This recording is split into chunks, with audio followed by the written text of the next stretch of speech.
Hello, Welcome guys. back. Hello, welcome back, ladies. So good to be here again. I know I'm happy to be I with know. you. I hadn't been with Yes. her in a while. So It's I'm going to talk about the topic first, okay. and then we'll get chit chat. Where have you been lately? What Uh, have you done for where? me lately? So, ladies, today's topic is about getting creative and finding new leads because the market's a little down because we blame it on the election, I and then think the holidays are absolutely. coming up. So those two combinations is slowing the market, and we're getting very creative in ways to find new leads or touch new leads. So that'll be our topic. But before we get into our topic, where have you been? I have been a mom. So I've just been concentrating on my baby, well my babies, but my 17-year-old baby, she unfortunately tore her ACL and had surgery and everything's great. She's come along great, but that's what I've I been know. focused on her and getting her back to walking and off of her locked knee brace and just being a mom, being present for her and giving her all the good vibes she needs. I think that's beautiful. Yeah. With that said, her spending all the time with her nurturing and giving her all the time that she needs because she can't do a lot of things. Our land investing has helped tremendously with that, Yes, with the for sure. freedom of time. I think that's the ultimate freedom, financial and time, to be able to do Well, as you please when you want. I can't imagine having a 9 to 5, being in my previous job and being able to be present with her and doing everything she needed me to do for her and having the stress of having to check into work, having to, just everything that jobs demand of you. I've been very blessed in having the flexibility with this job. So A it's been so blessing. nice. And having you too, like, hey, I need this, and you drop what you're doing and come. Like it's just I having have the to. support from family and Takes a you village it to does raise take a kids. village, but you're able to drop on the hat as well. So that's good. It's a beauty of this journey that Yes. we're in together. I, Yes, it I is. appreciate it and we're blessed. On that note though, I will say things have slowed down for me in particular. I don't For know me for you. too, Yeah, it slowed it down. hasn't I been think as the glory gold era where things were just flowing in as they were. It's slowed down. So on today's podcast, we wanted to discuss creative ways that we've taken on to try to compensate for things just moving a little slow and not having the response through mailers that we normally do. Is that what I'm you ready. let's do it. So what is the tip that you could give us? For us, the number one thing that we've been doing is going back to the old leads. I had them at the beginning in spreadsheets. Now I have them in a little cute little CRM, and just going back calling people that had told us they wanted to sell. And for some reason or another, we either dropped the ball or we weren't ready or we They thought it, weren't ready. or they were not ready. Yes. So we've been targeting them and we've gotten like two or three there. I So have one in title right now that I called back. so you did That's, do it yeah, too. I Good. did it as well. And I have one in title that he was not ready to sell a year and a half ago. And things changed. His circumstances changed. So I called him and he's like, I am so glad you called. Yes. So it's a blessing. Yeah. That It's going back has helped for sure. always go back to the ones that the leads that you have. Also remailing. We downloaded so many lists that we still have. We remailed a couple counties that have been good to us. Yeah. So we're like, okay, let's target these areas again. We just changed the number because the market shifted as well Yes. from 2 years ago to now. So we've done that. Going back, I don't mean to dismiss what you just No, said because I go think ahead. going back is key, but this particular man had told me no. And when I called him back, it was a yes. So even your no list, even something that you were going to buy and then didn't fall through, even your no list, going back to your no list is key as well. Cause he had told me no. He said he wasn't interested in what I had to offer and that my offer was a little low and the But excuses they give you. you're right. Circumstances They changes, change things change, and people need to sell for whatever their particular reason is. reasons. So that's a good one. I Yeah. need to go So back I to my didn't mean notes. to, yeah, I didn't mean to tell you No, no, but that's yes, good. I'm Yes. glad. But going back to the list, I think remailing, how are you handling when you're remailing, which I have done as well, but how are you handling the price, like the offer price? Are you just updating it or are you just Yeah. sending it to the price that you No. because things No. have changed? No, things changed. So before I was sending it kind of like close to market value because market was different, and now I'm still offering less because everything's dropping. So Mm-hmm. no, we went back and Priced revisit it. our offer, and that's the thing that got my husband kind of caught up because he's like, we're remailing, but we're offering less. I'm like, yes, let's try it, a new strategy. Yeah. So we're doing that. We don't know how it's going to go, but I feel like she said circumstances change in every family and every individual, that there may be one or two, and that's all we need, one or two, and we're off to the It's races. true. And you know, I think a lot of times they're not keeping your mail. I know I get rid of I recycle so much mail. I think for the most part people are getting your mail and throwing it away. So they might not even remember it's you, and to them Yeah. it's a new letter and their circumstances have changed. So that's good as well. Yes. So the key point in this is keeping your CRM, Excel, however you do your business, keeping the numbers of the people that you speak to on the phone, because we don't pull numbers. We do everything solely by mail. So Mhm. if you're receiving a call, and even if it's them upset at you for sending them a low ball offer, or if it's a no, but I'll sell it to you for this and you don't agree on a price, keep notes, keep the number. That way you can go back and call in time when times get slow. So I think that would be a good tip that we can offer our viewers. Would you agree? That's a huge tip. Yeah. No one told us that. We've learned the Notes. harder way. Yes, the hard way. So I think that would be helpful as well. Um, Old leads. I think also another tip, and I learned it from you, but I'm going to share it because it's my turn to talk, is keeping relationships with title companies, your brokers, Huge. your brokers. I was doing for sure. Title companies, not so much because sometimes I tend to get frustrated with them. But you taught me that how important that relationship was, and I think once I shifted my mindset, it changed everything. So being able to lean on them for data as far as deals that didn't go through, or and there's some information they can't share, but there's some information that if you have a very solid relationship with them, that they are willing to share. Would you? I think what Cindy's trying to get to is like we've had a couple of title companies that reach out because the deal doesn't fall through, but the seller still wants to sell and they don't have a buyer, or the agent. So the attorney or the title company or the broker, we had a broker, she had an agent that will call you and say, hey, I know you buy land. We have this one that didn't go through last week. Are you interested? So, yes, building the relationship is huge It's and it's huge. key. And we could not stress that enough.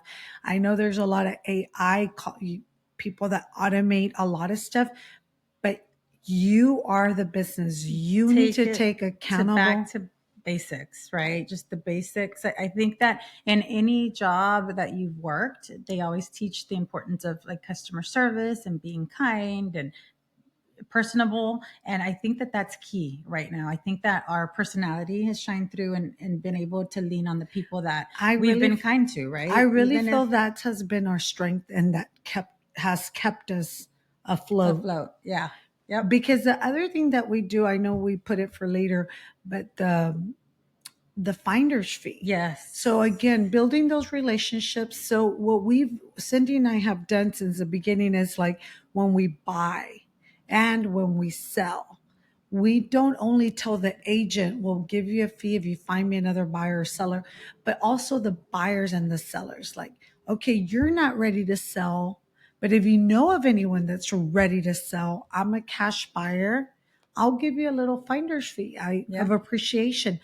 Most people are shocked. They're like, "What? What? What is that?" What Like, is what? a finder's So fee? Wow. being, and it could be anything for you. You don't have to say, "I'll give you." You can say, "I'll give you a gift certificate for dinner with you and your wife." Get creative. Buy them a Starbucks. Here's a gift card for Starbucks. But for us, is a fee. They could do whatever if they want to go have coffee with their wife or have dinner. But getting creative on the buyer, the seller, the agent, the broker, those are all leads that could lead you to more potential buyers and sellers. Small potential business for sure. Yeah. I think that the like we said, getting back to the basics of relationships, you can't, there is no computer generated anything that can build that relation for you, in my opinion, right? Maybe someone feels differently, but in my opinion, I No. just feel like that genuine southern hospitality, like niceness, right, like shines Yes. through. And it's important to keep that in mind when you're running your business, and you're encountering and dealing with your surveyors, your people at the title company, the people at the bank, the people at the bank. I mean, just anyone that you encounter, it's so important to just sweet, nice. Everyone's going through Kind. yeah, everyone's going through things, so just keep that in mind. And that's also a A possible potential. potential business for future, for future business for I sure. think shifting the mindset that everyone is a potential buyer, seller, or lead generator to your business is one that we have to start creating. But what's helped us is that our mom helped us. Oh My mom yes. has always said, you treat everyone nice, from the janitor all the way to the CEO. So that comes, but letting people, like, reminding ourselves, like, everyone, you don't know if they have land. You don't know if they know someone with land. So just communicating that to everyone and being nice to everyone. Say, yes, I'm happy to give something back. All of us want something. Can you, I feel like we should give examples. Like, do you have a particular example in your business that has shifted, a sale for you, or helped in a sale, or brought you a buyer or a seller? Yes. Okay, can we hear Yes. about that, please? So I the not the first properties, but maybe the second year into doing this land investing, I sold to a gentleman who's a police officer here in Houston. And I didn't know his side hustle was to clear lots, to clear them and then put water wells and things of that nature for RV parks or for mobile homes or just for people to get away on the weekends, camp out. So when he purchased one and he did that. He asked me, "Do you have any more?" He's the one who called me. I wasn't even thinking, like, let Yeah. everyone know this is what I'm telling you. He called me back a year. He goes, "Do you have any more?" I'm like, "Yeah, I have two more lots adjacent to the one you just bought." He's like, "I want to buy them." And then he sent me pictures of what he was doing. And then he opened up and told me. So that was not only was he calling me once a year or every 6 months, I started calling him whenever I had inventory. I'm like, hey, I Yes. have this. And then I learned more. He liked them closer to the coast because people go out fishing, go out camping, go out, do the weekend thing. And that's his clientele. So now I know when I purchase property in this area, call him. I don't have to list it on the MLS. But that's how it worked. And for a thank you note for Christmas, because he ended up buying three lots right next to each other. I send him like a big thank you gift basket, Yes. and it came with gift cards. Oh, From good. the Costco gift cards, like that. Yes. So Uh-huh. we did that, and he Good. was very appreciative. And they don't forget. You don't Good. forget people that go the extra mile. So I think too, and in you speaking on this, I think it's important to say that another key relationship is other people in land, not just Yes. realtors, not just because for you and I it's so easy because we're sisters, obviously the sister land investors. But I think that you and I many times have said, hey, there's someone looking for land in this particular area, or have you sold that lot? Oh no, okay, well it was in this county. Well, I have someone looking. So Yes. just being able to talk, and I've done this with other land investors as well, right? Where you're able to just help each other and know that there's enough of the pie for everyone, and Hmm. being able to share, people are willing to share with you. And I think that that's important too, right? Like other Absolutely. land investors as well. Yeah, it's a huge community. So knowing who's out there buying in your area and selling in your area, and even if you don't have nothing to sell and you have a buyer looking in that area, reach out to your other investors. Say, hey, Yes. I don't have anything at the moment. Do you happen to have? Because we want to keep this client happy. So Yes. yes, you have a great point there. I Yeah, love that. for sure. I'm trying to think if there's anything else that we're The missing title on the. companies, Yes. they've saved my behind so many times, the ladies. And it's because we both come from sales background in medicine, her pharmaceuticals, me in executive wellness, and we would sell. And there they train you, take out the doctors to dinners, buy lunch for them. They would teach you. So I brought that right from the get go to take Too. lunch to the ladies at the title company right before I closed. I would intentionally set up the closing right before lunch or right after lunch, and I would take them dessert. And those ladies have carried me along the ways. There's so much that I don't know that they know about that county that they'll tell me, Elizabeth, this property, this and this, you might want to get an extra survey for this, or you might want to check on this pipeline.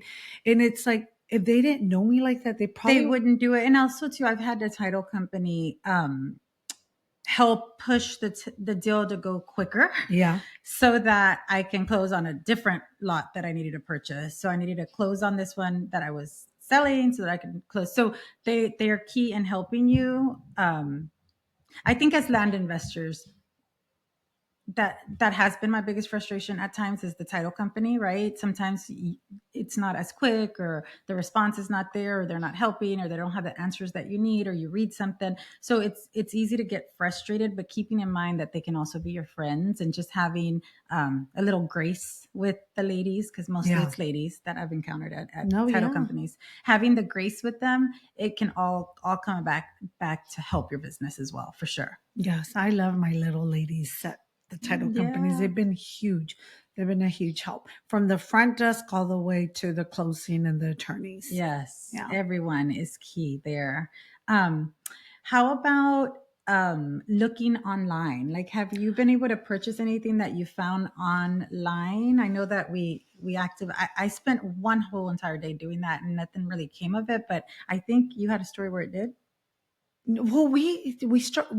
Okay, so let me tell you, this summer, this summer, we do that from time to time because we look at Zillow and Redfin and Land Watch and all that. So my daughter keeps asking me for money. They're at that age. Every single day. Endless amount. So I'm like, okay, you want money? I'm going to make you work. And your daughter was here that day. I know. She came back all excited. So I put these girls to work. They started looking at land that had been sitting there for longer than, 3 months, 6 months. And I said, call all of them and make them an offer. Like, you don't know anything about that. Just call them all. Get a paper and a pen. They grabbed a paper, they grabbed a pen, and they started calling everyone and just asking, can you send me the survey?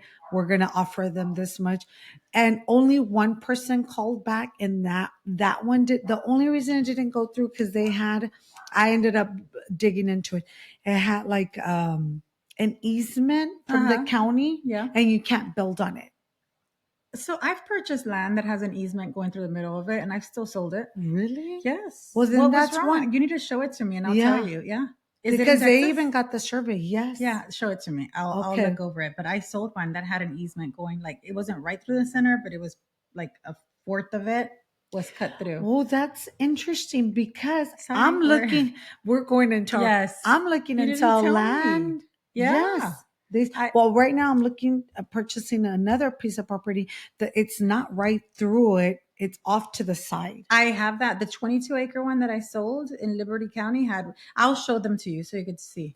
Guys, there we go. We're discovering things, talking to each other. Yes. So the girls found that one. We're going to go back to it. Hopefully we can come back next time and say that our girls got their first deal. Yes. On their own. That's another thing that we could do, or have your kids do if they're teenagers and they want money. Just go over what's been sitting there for months and months and months and just make an offer. Lower than what it's listed for, make an offer.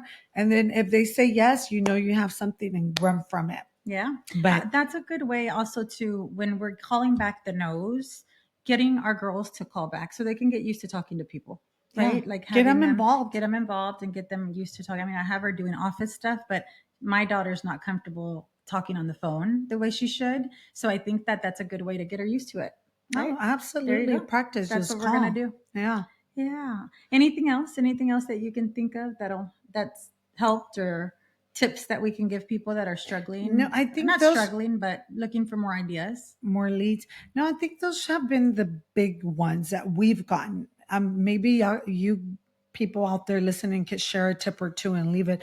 But those going back to the market, the MLS, having relationships with your brokers, your title, your agents. Agents are huge. I know a lot of people, but agents are huge. They know who's selling, who's buying, building those relationships.